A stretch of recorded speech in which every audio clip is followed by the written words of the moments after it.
Bom dia, alunos e alunas do 6º ano do Ensino Fundamental. Bom dia também aos professores e às professoras que irão acompanhar a mais essa aula. E bom dia a todos também que estarão aqui conosco para participar de mais essa aula aqui, que será uma revisão de uma aula que nós já vimos esse primeiro bimestre. Acompanhem na tela o tema da aula de hoje: Comunidades Tradicionais do Brasil, parte 2, tá certo? E aí nós vamos rever esse tema que já vimos aí anteriormente. E o que nós vamos trabalhar hoje? Então acompanhe aí na tela. Vamos lá. Nós vamos ter aí a habilidade do currículo, que é a habilidade 2 do 6º ano. Analisar e comparar modificações de paisagens por diferentes tipos de sociedades, com destaque para os povos originários e comunidades tradicionais em diferentes lugares. A unidade temática, sujeito e seu lugar no mundo, objeto de conhecimento, diversidade e dinâmica da população mundial e local, tá certo?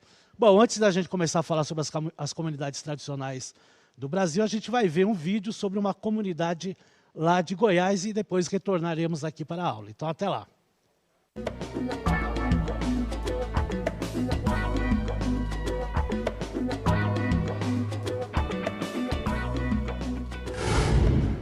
Acesso aos programas sociais, regularização de terras, apoio para as atividades rurais e educação para as crianças. Essas foram algumas das medidas anunciadas em comemoração ao Dia Nacional da Consciência Negra para garantir mais qualidade de vida a estas comunidades. São mais de 200 mil famílias quilombolas em todo o país.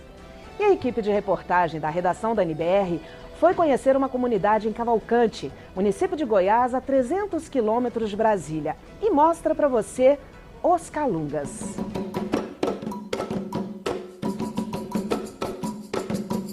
Os quilombos surgiram no século XVI, como grupos de escravos que se refugiavam na mata para escapar dos trabalhos forçados. Formado há 300 anos no norte de Goiás, os Calungas são a maior comunidade quilombola remanescente do Brasil. Até o início da década de 80, muitos deles ainda duvidavam do fim da escravidão. Os fazendeiros colocavam uma imagem negativa na cabeça das pessoas, principalmente aqueles mais velhos, né? Para não aceitar serem se identificados como quilombola, né? Que ia voltar à escravidão e tal. Nos últimos 30 anos, o quilombo sofreu transformações. As cabanas de palha foram dando lugar às casas de alvenaria, mas ainda há o que melhorar. O Quilombo Calunga abriga mais de 8 mil pessoas. Metade das famílias recebem o Bolsa Família, mas muitos ainda estão em situação de extrema pobreza. O artesanato e a tecelagem são fontes de renda para as mulheres da região. Não é só aqui, essa tecelagem está em todo o sítio histórico. O Calunga está sendo reativado.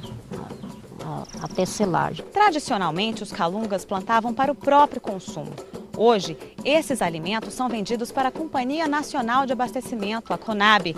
Em seguida, eles são transformados em merenda escolar. Antes da gente ter essas oportunidades, a gente já produzia, né? Mas era mais pouco, porque a gente não tinha quem comprava o excedente. E hoje, além da gente come, né, uma coisa puro, e o excedente a gente está vendendo e colocando um dinheirinho no bolso para comprar um sapato, comprar uma roupa, comprar um remédio, até e dar uma passeadinha em algum lugar, se caso precisar, né? Outra ação do governo federal no Quilombo Calunga foi a construção de 157 casas. Às vezes as pessoas pensam assim, mas os quilombolas não podem mudar a característica, né? Mas não, pode sim, pode mudar de melhor para melhor, né? Do pior para melhor.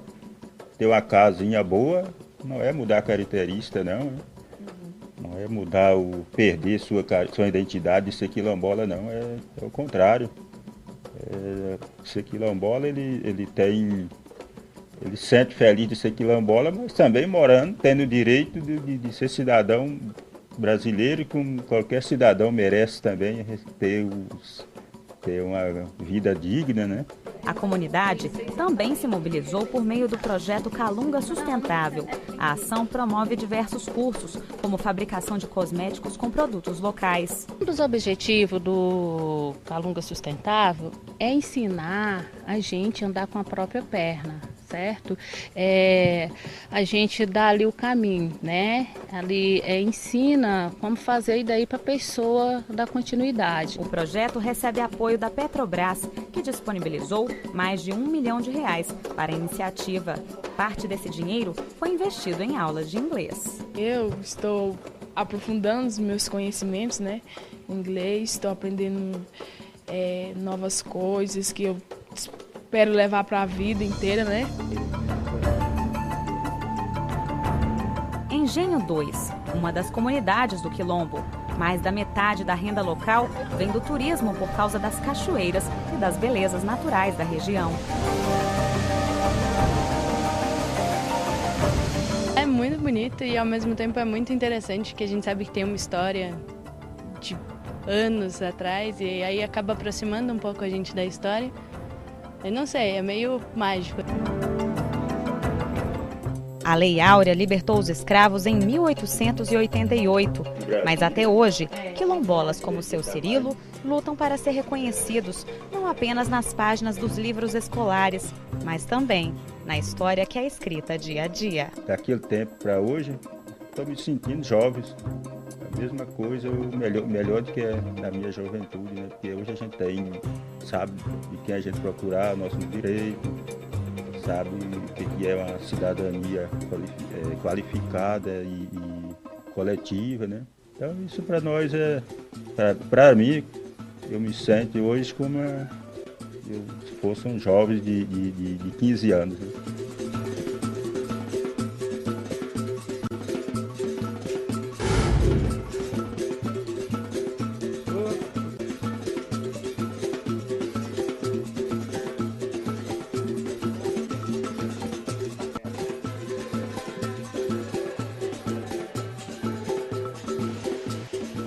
É isso aí, né? Então esse vídeo aí mostra essa comunidade quilombola em Goiás, né?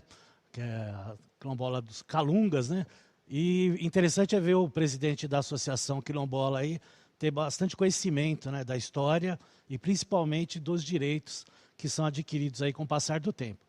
E logicamente falando em direitos, a gente fala em leis, né? Então, baseados nas leis que se tem os direitos, né, de todos os cidadãos aí de qualquer país. Isso também acontece com, né, as sociedades, dessas comunidades que nós temos aqui no Brasil. Então, na próxima tela, a gente vai acompanhar aí, né, um decreto, né, falando sobre as características dos povos e comunidades tradicionais. Então, é o decreto 6.040 de 2007, que fala que grupos culturalmente diferenciados, que se reconhecem como tais, possuem formas próprias de organização social e ocupam e usam territórios e recursos naturais como condição para sua reprodução cultural, social, religiosa, ancestral e econômica, utilizando conhecimentos, inovações e práticas gerados e transmitidos pela tradição. Então é interessante esse decreto, porque ele respeita a tradição cultural, né, dessas comunidades, né? Por isso que ele fala aí na questão de ancestralidade, né, que é interessante retratar isso e as práticas que são transmitidas para a geração, né, de uma geração para outra. Então, mantém-se a tradição dessas comunidades tradicionais para não se perderem, né, e depois também não haver aí a extinção dessas comunidades, como já aconteceram aí com algumas comunidades aqui no Brasil. Na próxima tela, a gente vai ver o decreto falando sobre territórios tradicionais. São os territórios tradicionais, são espaços necessários à reprodução cultural, social e econômica dos povos e comunidades tradicionais, sejam eles utilizados de forma permanente ou temporária. Então é interessante também retratar, né, essa questão aí, né, de ter essa tradição dentro de um território, né, e não ter essa preocupação de estar mudando ou podendo ser expulso. Então, através de leis, através desses decretos que estão instituídos aí pela ordem federal, né, pelo governo federal, e aí se tem essa obrigatoriedade de se manter essas comunidades tradicionais e manter também o seu perfil que passa aí de geração para geração. Tudo bem, pessoal? Então é interessante retratar isso. E, logicamente, a gente vai ver aí algumas comunidades tradicionais nessa aula, né, para dar uma ênfase em algumas. Não dá para ver todas, porque são inúmeras comunidades tradicionais que nós temos aqui no Brasil, mas nós vamos ver algumas principais aí para a gente conhecer elas, né? Então vamos começar aí com a comunidade de quebradeiras de coco babaçu. Tá? Então elas estão localizadas no Pará, em Tocantins, Maranhão e Piauí principalmente. Né? As atividades são de coletas de coco babaçu, beneficiamento em óleo, sabão e farinha, coleta de alimentos na mata, roçado e criação de pequenos animais. Eles lutam pelo livre acesso aos babaçuais e tem as ameaças aí, né? O cercamento do território por fazendeiros e grileiros e avanço do agronegócio. E eles se organizam através de associações cooperativas, entre outros, né? Interessante retratar, né, que essa comunidade aí de quebradeiros, né, o maior interesse é que eles tenham, né, essa relação na sua comunidade, né, com o direito, né, de produzir, né, de plantar e depois vender essa produção, né, sem essa questão aí dessa concorrência, muitas vezes desleais, por fazendeiros e até a questão aí do agronegócio. Então, por isso que eles acabam aí se associando em cooperativas, né, para ter aí uma melhor organização e, consequentemente, vender aí a sua produção para se manterem nas suas regiões, tá certo? Então, as quebradeiras aí de coco babaçu é uma comunidade que está principalmente aí na região norte, né, que é uma região que tem aí a atividade dessa coleta aí, tá certo? Uma outra que nós vamos ver aí são os ribeirinhos. Tá? Então, os ribeirinhos, ele tem as características que unifica diversos povos espalhados pelo território amazônico, né, a profunda integração entre vida humana e o ciclo dos rios. O clima amazônico tem 2 estações bem marcadas, cheias no verão e seca no inverno, com o nível das águas variando muitos metros de uma estação para outra. Os ribeirinhos habitam as margens dos rios igarapés, igapós e lagos da floresta, observando a variação sazonal das águas como uma característica fundamental na constituição de sua rotina de vida e trabalho, né? Tanto é que na imagem tem lá, né, as casas, né, que estão lá em palafitas, né, porque, né, quando abaixa do rio, né, então a gente consegue ver, né, toda essa projeção aí das casas, mas quando está em cheia, né, para não invadir as casas, elas estão nessas, né, áreas maiores, né, com essas palafitas, que aí o rio, né, coberta essa região toda seca, né, por isso que fala períodos, né, variações sazonais dos rios. Períodos de secas, né, que aí os rios diminuem aí o seu leito, né, em épocas de cheias, né, de chuvas, né, torrenciais principalmente, aí os rios acabam enchendo, e aí para não ter esse problema, os ribeirinhos utilizam essa forma de construção das casas, tá certo?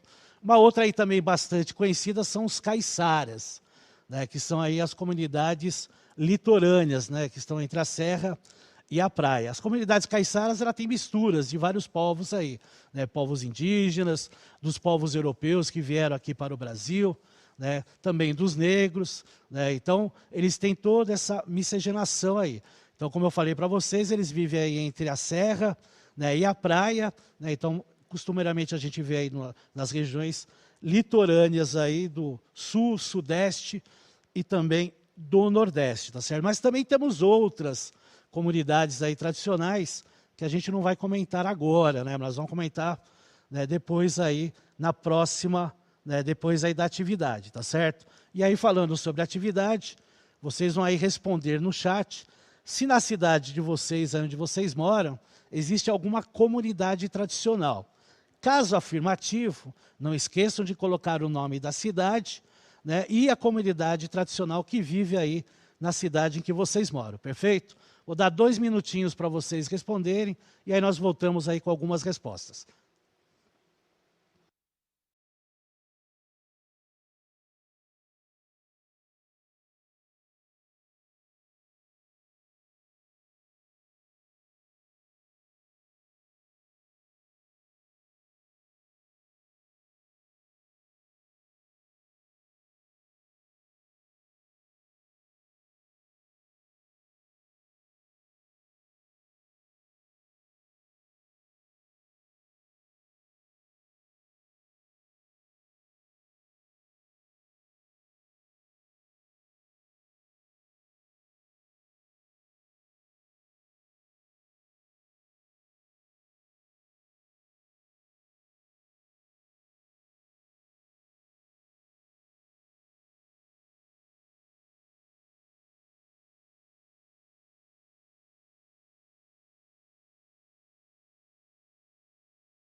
Muitas respostas aqui no nosso chat, vamos ver aqui algumas delas. A professora Natália de Cananéia, né, falou aí que tem quilombolas, indígenas e caiçaras. Nós temos aqui também a professora Eliane, né, de Guarulhos, dizendo que há comunidades indígenas. A professora Camila, né, diz de Coquitajima, Registro, aqui temos quilombolas e indígenas.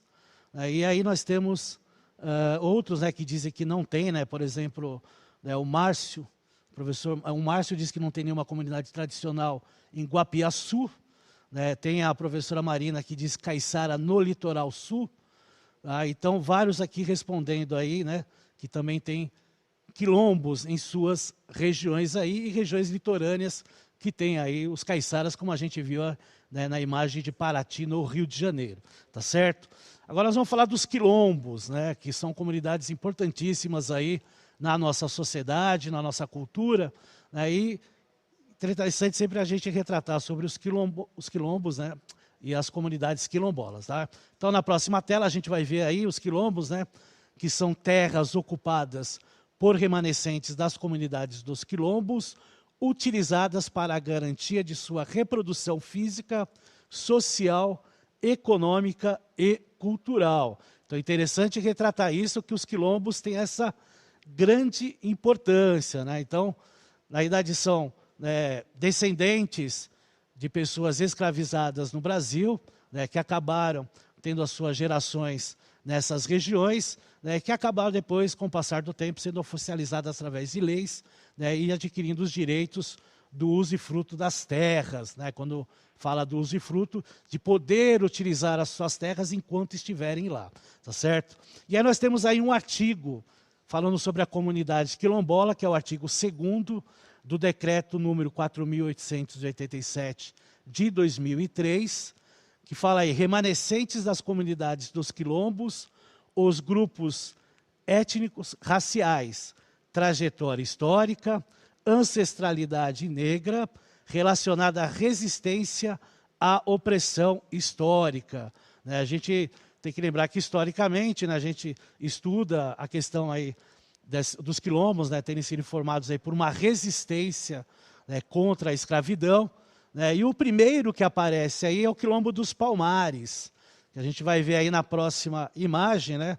O Quilombo dos Palmares surge aí no final do século XVI, né, no território que era chamado aí de Capitania de Pernambuco, mas que é o atual estado de Alagoas. Então, o Quilombo dos Palmares é o símbolo de resistência aí contra a escravidão, né, já aí no século XVI, né, com Zumbi dos Palmares, né, tendo aí, né, o domínio dessa região aí, tá certo? Mas não é só nessa região aí, não é o único quilombo, o Quilombo dos Palmares que nós temos no Brasil. Né? A gente vai ver um mapa aí mostrando, né, vários estados mostrando, tendo aí as comunidades quilombolas. Né? Então, nós, observando o mapa, a gente vê pelo menos aí 19 estados tem aí comunidades quilombolas. Né? Os principais aí que tem são o Maranhão, né, que se destaca aí com uma cor mais escura, junto com a Bahia, Minas Gerais também e o Pará.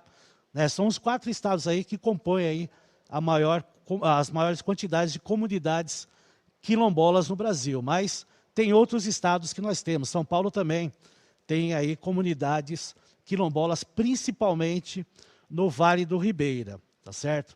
Na próxima tela, a gente vai ver um gráfico mostrando aí o total estimado de localidades quilombolas de 2019. O que está em vermelho, ele mostra territórios quilombolas que foram oficialmente delimitados e definidos aí em setores censitários. O que são setores censitários? Com aqueles setores aí que são, né, áreas contínuas, né, que o IBGE faz aí, né, a catalogação, né, e faz o censo. Então, o censo, que é feito de 10 em 10 anos no Brasil, também passa aí pelas comunidades quilombolas, né, para ver o perfil dessas comunidades. Então, o que está em vermelho já está oficial. Né? O que está em verde são agrupamentos quilombolas que também estão definidos aí por setores censitários. E o que está em amarelo demonstra outras localidades quilombolas, tá certo? Então, são milhares de comunidades quilombolas espalhados aí pelo Brasil afora aí, né? Pelo menos aí, em torno aí de 19 estados aí tem as comunidades quilombolas, né? Então é importante retratar isso. São mais de 3 mil agrupamentos ou propriamente comunidades quilombolas que nós temos no Brasil. Em torno aí de 1.500 são oficializadas aí na coloração vermelha e verde que a gente viu na tabela anterior, tá certo? Na próxima imagem vai ter lá uma imagem de uma comunidade quilombola do Maranhão, né? Tem aí as casas aí de taipas, né? Então nós temos aí aproximadamente 3 mil comunidades e agrupamentos quilombolas aí em todo o território brasileiro, tá certo? Nós temos o Quilombo de São Pedro, que é um dos maiores quilombos aí, nos principais quilombos para quem mora aí na região do Vale do Ribeira, né, nos municípios aí de Eldorado e Poranga, conhece esse quilombo, né, que fica no estado de São Paulo. Tem aproximadamente aí 39 famílias, né, e pratica aí agricultura de coivara, baseada no revezamento das terras aí cultivadas, né? Então, pelo menos 30 comunidades aí estão nessa região aí do Vale do Ribeira, disseminadas aí, principalmente aí nos municípios de Eldorado, Iporanga e Barra do Turvo, tá certo? Na próxima tela a gente vai ver aí o mapa, né, do estado de São Paulo, e em vermelho lá, né, o Vale do Ribeira aí, que além de abranger os municípios citados, tem aí a Piaí, Barra do Chapéu, Cajati, né, tem Juquiá, Juquitiba, Miracatu, né, vários aí municípios aí que abrangem essa região aí, tá certo? O Vale do Ribeira aí que tem aí pelo menos aí em torno aí de 30 comunidades quilombolas que vivem aí no Brasil aí, que são mais de 3 mil quilombos que nós temos no nosso país, tá certo? E aí na última imagem aí que nós vamos apresentar, né, aí o Quilombo dos Palmares atualmente, né? Então, basicamente, lógico, né? Se muda, vai se passando o tempo, se dá uma aprimorada, né? Mas as casas aí de taipas, né, permanecendo, né, como de antigamente, né, muito parecidas aí com aquelas que a gente viu do Maranhão, né? Então, essa aqui, o Quilombo dos Palmares, fica em Alagoas, né? Mas vejo que são bem parecidos aí os quilombos dos Palmares, até porque, né, a questão relacionada com a subsistência, né, a gente viu até no vídeo, né, que as pessoas falando que o excedente eles vendem, né, para comprar outras coisas. Então, logicamente, o processo vai se alterando, mas o importante é retratar que essas comunidades, elas tentam ao máximo, né, permanecer, né, com a sua cultura, né, prevalecer a sua cultura original, que passa de geração para geração. Então, tanto lá as comunidades indígenas, como a gente viu na aula da parte 1, como outras comunidades que nós temos no Brasil e também em outros países, né, os aborígenas na região da Oceania, tentam aí permanecer, né, com as suas culturas, tá certo? Agora, se vocês quiserem pesquisar mais sobre a cultura do Quilombo dos Palmares, acesse aí o Saiba Mais, né, tem aí o QR Code e o link para vocês aí, né, www.palmares.gov.br, tá? E a aula acabou, né, foi um prazer estar aqui com vocês, né, novamente aqui, retratando, né, sobre esse tema aí que é importantíssimo, né, sempre aí relembrando das nossas comunidades tradicionais, né? Muitos professores conhecem essas comunidades, até participam delas, principalmente aí professores de Geografia e História, tá certo? Não esqueçam aí de avaliar a nossa aula, tá certo? Espero vocês aí na próxima aula, né, com outros temas abrangendo aí para vocês, tá certo? Um forte abraço a todos e até a próxima.